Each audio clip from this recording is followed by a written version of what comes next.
Cette émission vous est présentée par CIH Bank.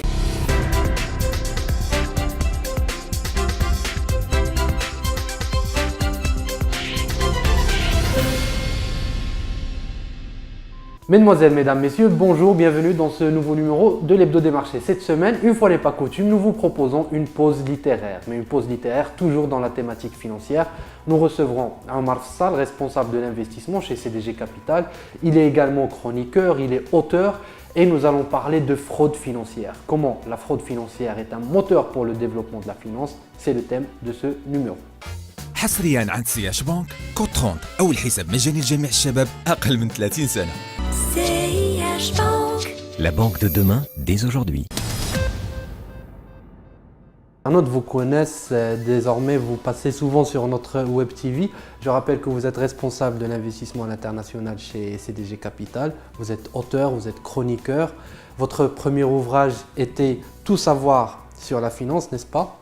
Et aujourd'hui, vous éditez un ouvrage avec une thématique beaucoup plus complexe qu'est la fraude dans la finance. CTC s'appelle Une histoire de la fraude financière. Il est aux éditions Liber et c'est quelques 250 pages. On parle de fraude financière.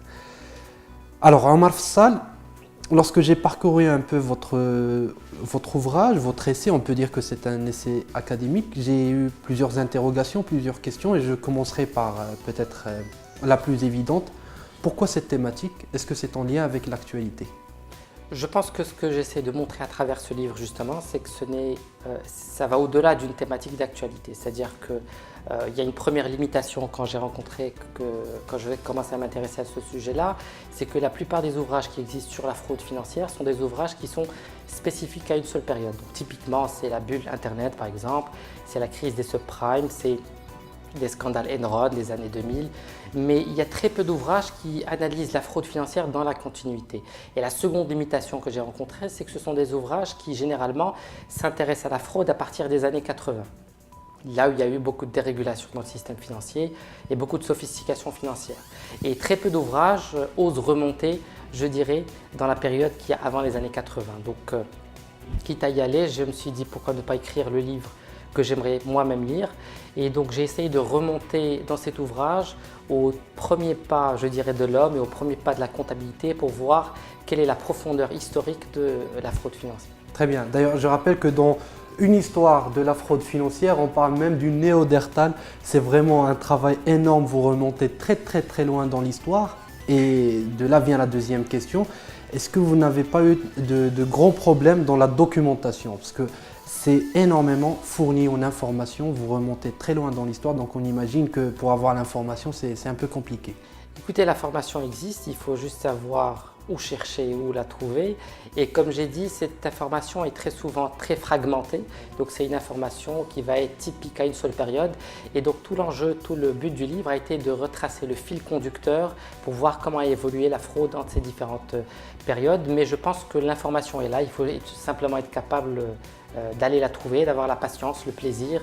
Il faut aimer être chercheur dans ce domaine-là. Très bien. En lisant un résumé sur Internet d'une histoire de la fraude financière, j'avais lu quelque part qu'on dit que c'est un moteur pour le développement de la finance. J'ai trouvé un peu provocateur ce terme d'utiliser que c'est un moteur pour le développement de la finance, que la fraude était un moteur pour le développement de la finance. Mais en parcourant votre ouvrage, j'ai trouvé que de manière très objective, vous allez démontrer comment la fraude est justement un moteur de la finance. Donc peut-être si on pouvait résumer cette approche du livre. Alors, l'intuition de départ du livre, c'est de penser que la fraude est une régularité dans l'histoire. Vous savez, l'astronomie est une des premières sciences qui a été inventée par les êtres humains. Pourquoi? Simplement parce que c'était très facile à une certaine époque de regarder dans le ciel et de voir une régularité des astres. Donc à chaque fois qu'il y a une régularité des phénomènes, ça veut dire qu'on peut en déceler les causes et qu'il y a une science à étudier derrière. Ce qui m'a frappé dans l'histoire de la fraude financière, c'est qu'il y a beaucoup de régularités, mais qu'on n'a jamais étudié cette régularité-là. Et quand on l'étudie, on se rend compte que la fraude financière est un moteur dans l'histoire d'innovation financière. Pourquoi? Parce que la fraude amène à la violence, que la société dans son ensemble rejette la violence, et j'explique comment les toutes premières sociétés que ce soit les premiers empires en Mésopotamie ou dans l'Antiquité, comment ces civilisations-là rejetaient déjà la fraude à cette époque. Et lorsqu'on rejette la fraude, ça veut dire qu'il faut la corriger. Ça passe par une régulation financière plus adaptée. Donc la fraude amène à un changement de régulation. Ça passe par de l'innovation. Des fois, il y a quelques fraudes financières qui ne sont pas acceptées par le système et qui sont qualifiées de fraude. Mais une fois qu'elles sont admises de tous et qu'elles deviennent transparentes et encadrées par un cadre juridique, ça devient une innovation financière. Et donc, lorsqu'on fraude, on provoque la violence. Et quand on provoque la violence, la société le rejette. Et à ce moment-là, il y a des mutations, que ce soit sous forme de régulation, sous forme de nouveaux outils, de nouveaux montages qui apparaissent. Mais c'est un moteur dans la dynamique de la finance. Très bien. Je prends un seul exemple et je laisserai peut-être aux internautes la possibilité de découvrir les autres exemples, celui de la comptabilité qui m'a frappé. Alors, comment est née la comptabilité? Alors, ce que je montre aussi dans le livre, c'est qu'il y a une continuité des fraudes financières dans le temps, mais qu'elles n'ont pas toutes la même importance.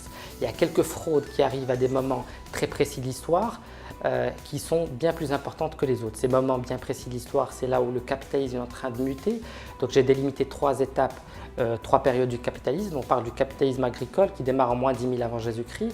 On parle du capitalisme marchand commercial à partir du XIIIe siècle en Europe médiévale, et on parle du capitalisme industriel à partir du XIXe siècle, à partir de la révolution industrielle. Et je montre que les fraudes qui arrivent à ces moments-là précis sont beaucoup plus importantes en ce qu'elles apportent un changement très important au système. Pour prendre votre exemple, concernant l'agriculture, il se trouve que pendant les premiers pas de l'homme, l'agriculture était une activité tribale, c'est-à-dire que les champs étaient détenus en commun, qu'ils étaient labourés en commun, que la récolte appartenait à tout le monde et que c'était un mode de production qui était très collectif. Et la même chose était appliquée au bétail.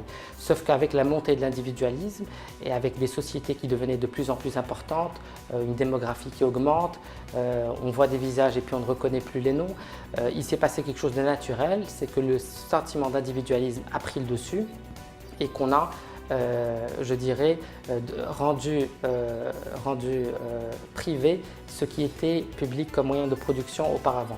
Quand vous faites ça, ça veut dire que si pour respecter le fait que votre propriété privée vous appartienne, que ce soit des champs de production ou que ce soit du bétail, il faut qu'il y ait un système qui vous permette de prouver ça. Et ce système-là, c'est la comptabilité. Donc on a inventé le système de la comptabilité pour pallier à la fraude et pour pallier à la violence qui était dégagée au sein de la société par la montée de l'individualisme.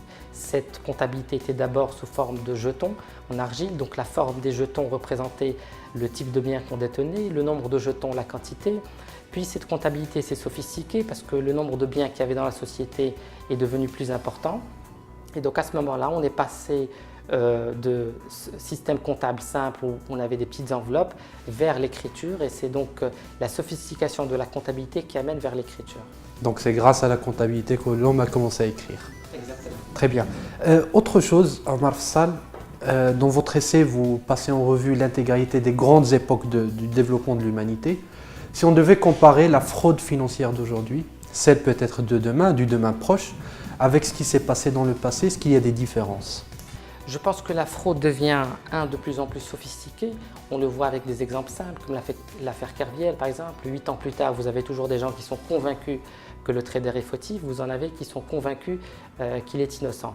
Je pense qu'elle devient plus sophistiquée. La SEC l'avait avoué lors des auditions qu'elle avait menées devant le Sénat américain après la crise des subprimes, où elle avait dit qu'elle était sous-staffée pour suivre correctement les risques qu'il y avait dans le système financier, parce que les meilleurs des régulateurs se retrouvaient devenaient banquiers comme par magie.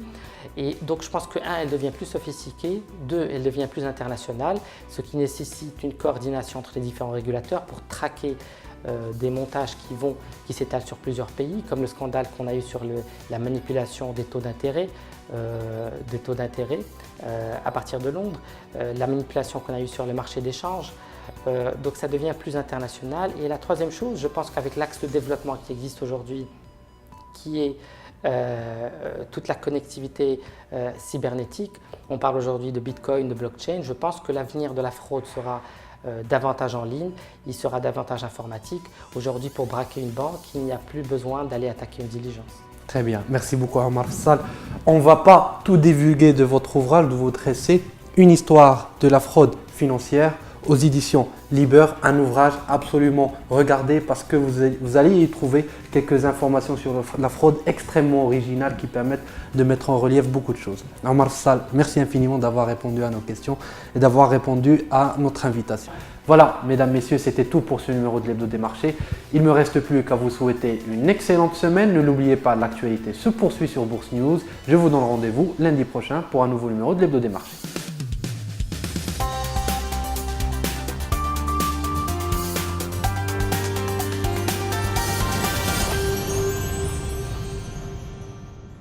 Cette émission vous a été présentée par CIH Bank.